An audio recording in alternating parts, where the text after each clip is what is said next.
Public learning session, ওইটা একা একা না, হয়তো অনেক সাহাবী একসাথে আছে, তাদেরকে কিছু বলছেন বা শেখাচ্ছেন, অথবা হিউজ কংগ্রিগেশন, অনেক বড় গ্যাদারিং। লেটস সে মসজিদে নববীতে তিনি যে খুতবাগুলো দিয়েছেন, প্রায় 10 বছর তো তিনি খতিব ছিলেন, এই যতগুলো খুতবা দিয়েছেন এটা অফকোর্স কি পাবলিক লার্নিং সেশন। বিভিন্ন প্রেক্ষাপটে জনপরিসরে দেয়া রাসূল সাল্লাল্লাহু আলাইহি ওয়াসাল্লামের যে শিক্ষামূলক বক্তব্যগুলো, এগুলো পাবলিক লার্নিং সেশন। বিদায় হজের ভাষণ বিশাল এক কংগ্রিগেশনের সামনে তিনি অ্যাড্রেস করেছিলেন, ওইটা কি ছিল? Public learning session. তাহলে সেখানের পদ্ধতিটা বেসিকলি দুই ধরনের, একটা ছিল প্রাইভেট লার্নিং সেশন আর একটা পাবলিক লার্নিং সেশন। আচ্ছা, এই তো, লেটস মুভ অন। এবার আমরা চলে যাব যে তিনি যেসব শিখন পদ্ধতি অবলম্বন করতেন, শেখানোর ক্ষেত্রে কি কি মিনস, কি কি ওয়ে তিনি অবলম্বন করতেন, সেগুলো আমরা শেয়ার করি। অনেকগুলো মিনস তিনি ইউজ করতেন, অনেকভাবে তিনি পাঠদান করতেন, সাহাবাদেরকে শিক্ষা দিতেন। এর মধ্যে অন্যতম একটা মাধ্যম হচ্ছে তিনি সাহাবাদেরকে কোশ্চেন করতেন, কোশ্চেন করে সঠিক উত্তর পেলে তিনি উৎসাহ দিতেন খুব। মনে রাখতে হবে রাসূল সাল্লাল্লাহু আলাইহি ওয়াসাল্লামের শিক্ষাটা বেসিকলি ছিল Q&A বেসড। সামনে আমরা ইন ডেপথ যখন আরও ঢুকবো, basically oral based, oral session ছিল, মুখে মুখে। কারণ আমাদের মতো তো এত কাগজ কলম ছিল না, এখন যেমনি আপনাদেরকে হোমওয়ার্ক দেয়, অ্যাসাইনমেন্ট দেয়, এগুলো ছিল নাকি তখন? রাসূল সাল্লাল্লাহু আলাইহি ওয়াসাল্লামের সময় অ্যাসাইনমেন্ট দেওয়ার রীতি ছিল? বলেন, আপনাদের অ্যাসাইনমেন্ট দেয় স্যাররা? হ্যাঁ, তো এই যে এখন স্যাররা হোমওয়ার্ক দেন, কাজ দেন, অ্যাসাইনমেন্ট দেন, এটা তো ওই সময় ছিল না। ফলে এটা রাসূল সাল্লাল্লাহু আলাইহি ওয়াসাল্লামের পাঠদান পদ্ধতিটা বেসিকলি ছিল Q&A বেসড, প্রশ্নোত্তর পর্ব। সাহাবারা জিজ্ঞেস করতেন, না জানলে রাসূল সাল্লাল্লাহু আলাইহি ওয়াসাল্লাম আবার জিজ্ঞেস করতেন, দেখি ওরা জানে কি না। এরকম অনেকভাবে তিনি শেখাতেন, আমরা সামনের দিকে আরও দেখব।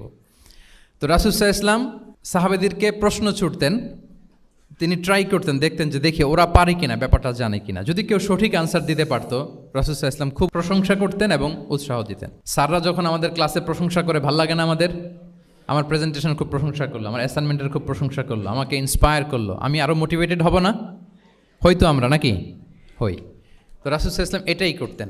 উবাই ইবনে কাআব রাদিয়াল্লাহু তাআলা আনহুকে উনি প্রশ্ন করলেন, আল্লাহ রাসূল সাল্লাল্লাহু আলাইহি ওয়া আলিহি ওয়াসাল্লাম প্রশ্ন করলেন যে, ইয়া আবাল মুনযির, এটা ওনার কুনিয়া, আতাদরি আইয়ু আয়াতিন মিন কিতাবিল্লাহি মাআকা আ'যাম, তুমি কি জানো যে আল্লাহর সর্বশ্রেষ্ঠ আয়াত কোনটা, তুমি জানো? তখন উবাই ইবনে কাআব রাদিয়াল্লাহু তাআলা আনহু বললেন যে, আল্লাহু লা ইলাহা ইল্লা হুয়াল হাইয়ুল কাইয়্যুম, মানে আয়াতুল কুরসি। এটা কোন আয়াত? আয়াতুল কুরসি। এটা ফরজ সালাতের পর আমরা সবাই পড়ি তো নাকি? হ্যাঁ, মান কারা আয়াতুল কুরসি দুবুরা কুল্লি সালাতিন মাকতুবাতিন লাম ইয়ামনাহু মিন দুখুলিল জান্নাতি ইল্লাল মাউত। ফরজ সালাতের পরে যারা আয়াতুল কুরসি পড়ে, তার জান্নাতে প্রবেশে কোনো বাধা থাকে না, একটা জিনিস ছাড়া, মানে মৃত্যু, মরণ। লোকটা মরে না, তাই জান্নাতে যায় না, মূল্যে জান্নাতি। হে ইয়া আবাল মুনযির, তুমি কি জানো কোরআনের সর্বশ্রেষ্ঠ আয়াত কোনটা? তিনি বললেন যে আয়াতুল কুরসি। এটা শুনে রাসূল সাল্লাল্লাহু আলাইহি ওয়াসাল্লাম খুব খুশি হলেন। খুশি হয়ে কী করলেন? ফাদারাবা ফি সদরি, তিনি বললেন যে তিনি আমার বুকে একটা আলতো চাপড় দিলেন। এটা ভালোবাসার আলতো চাপড়, এরকম উৎসাহ দেওয়ার জন্য, যে সাবাস। আমরা মাঝে পিঠে কাউকে আলতো চাপড় দিয়ে কি বলি? ব্রেভো, সাবাস, মাশাআল্লাহ, এগুলো বলি না? তো রাসূল সাল্লাল্লাহু আলাইহি ওয়াসাল্লাম বুকে আলতো চাপড় দিয়ে বললেন, ওয়াল্লাহি লিয়াহনিকাল ইলমু আবাল মুনযির, তোমার ইলম, তোমার জ্ঞান কল্যাণময় হোক হে আবাল মুনযির, মোবারক হোক তোমার জন্য তোমার ইলম। May knowledge be pleasant for you, তোমার জ্ঞানটা বরকতময় হোক, কল্যাণময় হোক। তাহলে তিনি যখন সঠিক উত্তর দিতে পারলেন, রাসূল ইসলাম খুশি হয়ে বুকে আলতো চাপড় দিয়ে তার প্রশংসা করলেন, তার জন্য দোয়া করলেন। রাসূল ইসলাম এভাবে উৎসাহ দিতেন। এতে করে কি হয়? শিক্ষার্থীদের কনফিডেন্ট বাড়ে। কি হয়? যে স্যার যখন আমাকে এত কিছু বলতেছে, তাহলে নিশ্চয়ই আমি কিছু একটা ভালো কিছু করছি, আমাকে দিয়ে কিছু একটা হবে। আমাকে দিয়ে, আমরা অনেক সময় ভুল করে বলে ফেলি যে তোকে দিয়ে কিছুই হবে না, বলে ফেলি না? এতে হয় কি? কনফিডেন্ট কমে যায়। মা বাবারাও এটা করে যে তুই কিছুই পারবি না, তোকে দিয়ে কিছুই হবে না। বাংলাদেশে একটা বিখ্যাত কথা আছে, ওই যে ছেলে মেয়ে A+ না পেলে পাশের বাড়ির কেউ পেলে বলে যে ওর পা ধোয়া পানি খা। তো আসলে এতে কি হয়? কনফিডেন্স কমে যায় ছেলে মেয়েদের। এটা যেন আমরা না বলি, বরং ওদেরকে ইন্সপায়ার করতে হবে, হ্যাঁ, উৎসাহিত করতে হবে, প্রশংসা করতে হবে। সাহাবীদের ভালো কিছু দেখলে সঠিক উত্তর তারা দিতে বলে রাসূল ইসলাম এভাবে প্রশংসা করতেন। আচ্ছা, গেল, এটা একটা পদ্ধতি। আরেকটা হচ্ছে, কোনো গুরুত্বপূর্ণ জিনিসকে এমফেসাইজ করার জন্য রাসূল ইসলাম রেপিটেশন করতেন, তাকরার করতেন। গুরুত্বপূর্ণ জিনিসকে তিনি 3 বার উল্লেখ করতেন, তাকরার করতেন। আত্তাকওয়া হা হুনা, আত্তাকওয়া হা হুনা, আত্তাকওয়া হা হুনা, ওয়া ইউশিরু ইলা সদরিহি সালাসা মাররাত। তাকওয়া এখানে, এখানে, এখানে 3 বার বল, একবার বললেই তো হয়ে যায়, 3 বার কেন বলেন? এটা গুরুত্বপূর্ণ, ভেরি ইম্পর্টেন্ট ইস্যু। গুরুত্ব বোঝানোর জন্য এমফেসাইজ করতে যেয়ে তিনি কোনো জিনিসকে কয়বার বলতেন? 3 বার।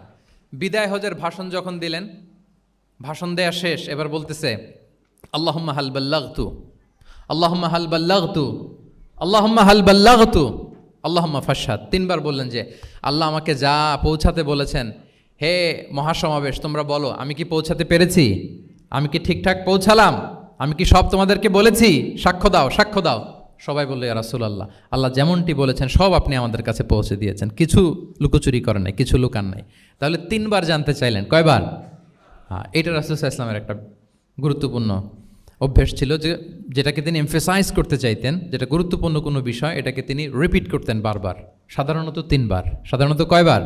তাহলে গুরুত্বপূর্ণ জিনিসগুলো আমরা বারবার বলবো যাতে আমাদের শিক্ষার্থীরা সহজে সেটা মুখস্থ করে ফেলতে পারে। আবার রাইডিং শেয়ারের আর একটা ঘটনা, মুআয ইবনে জাবাল রাদিয়াল্লাহু তাআলা আনহু, উনি একবার রাসূল সাল্লাল্লাহু আলাইহি ওয়াসাল্লামের সাথে বাহনের পেছনে ছিলেন, হয়তো উট।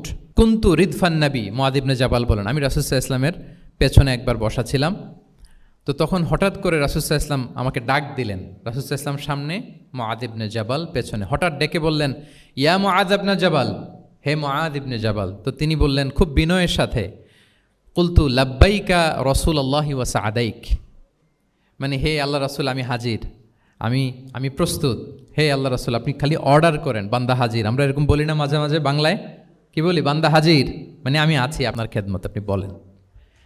তো রাসূল ইসলাম বললেন ইয়া মুআয ইবনে জাবাল লাব্বাইকা রাসূলুল্লাহি ওয়া সাআদাইক, ইয়া রাসূলুল্লাহ আমি হাজির। কিন্তু রাসূল ইসলাম কিছু বলেন না, কিছুই বলেন না। আবার যাচ্ছে, উট যাচ্ছে যাচ্ছে যাচ্ছে, কয়েক মিনিট পরে আবার ডাক দিলেন ইয়া মুআয ইবনে জাবাল, হে মুআয। উনি একই কথা, লাব্বাইকা রাসূলুল্লাহ সাআদাইক, হে আল্লাহ রাসূল আমি হাজির, উপস্থিত। আবার ইয়া মুআয ইবনে জাবাল, হে মুআয। তিনি একই কথা বললেন লাব্বাইকা রাসূলুল্লাহ, 3 বার বললেন। 3 বার মুআয ইবনে জাবাল একই উত্তর দিলেন। তার মানে ওনার আগ্রহটা বাড়াচ্ছেন। রাসূল সাল্লাল্লাহু আলাইহি ওয়াসাল্লাম একটা গুরুত্বপূর্ণ কথা বলবেন, এই কথাটা শোনানোর জন্য মুআয ইবনে জাবালের উনি কি করতেছেন? ভেতর থেকে কথা বুঝতেছেন আমার সবাই? আগ্রহটা আরও বাড়াচ্ছেন, আরও বাড়াচ্ছেন। যখন দেখলেন যে না, আগ্রহ একেবারে 100-এ 100, এখন বললে সে এটা রিসিভ করতে পারবে, কাজে দিবে, তখন তিনি বললেন যে মুআয তুমি কি জানো হাল তাদরি মা হাক্কুল্লাহি আলাল ইবাদ, বান্দার উপর আল্লাহর হক কি জানো? তিনি বললেন আল্লাহু ওয়া রাসূলুহু আ'লাম, আল্লাহ আল্লাহ রাসূল ভালো জানে। সাহাবাদের একটা বৈশিষ্ট্য ছিল, they are very down to earth, মানে আউট অফ হাম্বলনেস তারা বলতেন আল্লাহ আল্লাহ রাসূল ভালো জানে।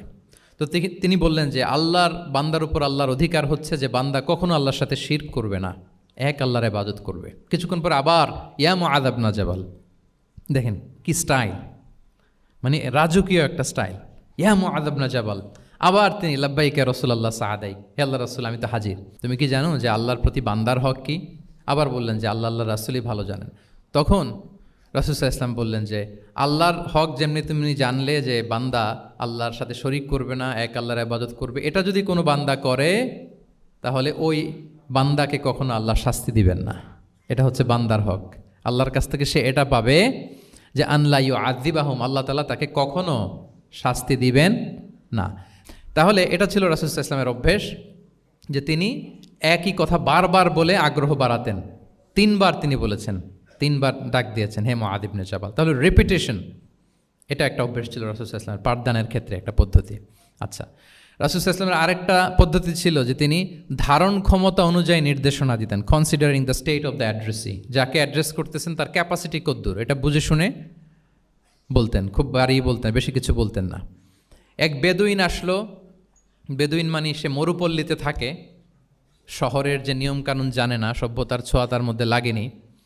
এসে বলল দুল্লানি আলা আমাল আমিলতুহু ইদা আমিলতুহু দাখালতুল জান্নাহ, হে নবী আপনি আমাকে এমন একটা আমল শিখায় দেন যেটা করলে আমি জান্নাতে যাব। তো রাসূল সাল্লাল্লাহু আলাইহি ওয়াসাল্লাম দেখলেন লোকটা বেদুইন, শহরে লোক না, আবার খুব সহজ সরল, একেবারে সাদামাটা। তো রাসূল সাল্লাল্লাহু আলাইহি ওয়াসাল্লাম বললেন 4টা কাজ করবা, তা'বুদাল্লাহা ওয়া লা তুশরিকু বিহি শাইআ, তুকিমাস সালাতাল মাকতুবা, তুআদ্দি যাকাতাল মাফরুদা ওয়া তাসুমা রমাদান। 4টা কাজ, এক আল্লাহর ইবাদত করবা, শিরক করবা না, ফরজ সালাত পড়বা, ফরজ যাকাত দিবা, রমজানের ফরজ রোজা রাখবা। কয়টা কাজ? কয়টা বলছে? Very simple to memorize, right? আচ্ছা, এটা যখন সে বলল তখন সে বেদুইন বলতে আরম্ভ করলো যে আল্লাহ শপথ করে আমি বললাম লা আযীদু আলা হাযা শাইআন ওয়া লা আনকুসু মিন, ঠিক আছে, আমি এই 4টাই করব, বাড়াবো না কমাবো না, এর চেয়ে বেশি কোনোদিন কিছু করব না, কমও করব না। মানে খালি আল্লাহরে মানব, ফরজ নামাজ পড়ব, ফরজ জাকাতটা দিব, আর ফরজ রোজাটা রাখবো, আর কোনো আমল টামল আমার জীবনে আমি করব, বাড়াবো না কমাবো না। তো রাসূল সাল্লাল্লাহু আলাইহি ওয়াসাল্লাম বললেন যে কেউ যদি জান্নাতি লোক দেখে নিজের চোখ জোড়াতে চায়, খুশি হতে চায়, তারা যেন এই লোকের দিকে তাকায়, মানে এই লোকটা জান্নাতি। আল্লাহু আকবার, চলে গেল। দেখেন তার কাছে কিন্তু আমলের বিশাল ফিরিস্তি নিয়ে রাসূল সাল্লাল্লাহু আলাইহি ওয়াসাল্লাম হাজির হয় নাই, কারণ তার ক্যাপাসিটি দেখতে হবে, তার সক্ষমতা, সে কদ্দুর নিতে পারবে। রাসূল সাল্লাল্লাহু আলাইহি ওয়াসাল্লাম অবজার্ভ করে দেখলেন যে বেদুইন মানুষ, তার বেশি কিছু বললে কাজে দিবে না, অল্প একটু বলছে, ওইটা মেনেই সে কি হয়ে গেছে, জান্নাতি হয়ে গেছে। এটা অনেক সময় আমরা ভুল করে ফেলি। শিক্ষার্থীদের মধ্যে সবার রিসিভিং ক্যাপাসিটি এক ধরনের হয় না, কারো খুব বেশি, কারো খুব কম। তো একজন আদর্শ শিক্ষকের কাজ হচ্ছে এটাকে ফলো করা, অবজার্ভ করা, এবং যেটা তাদের সক্ষমতায় কুলায় ঠিক অতটুকু তাদেরকে দেয়া, এর চেয়ে বেশি কিছু না।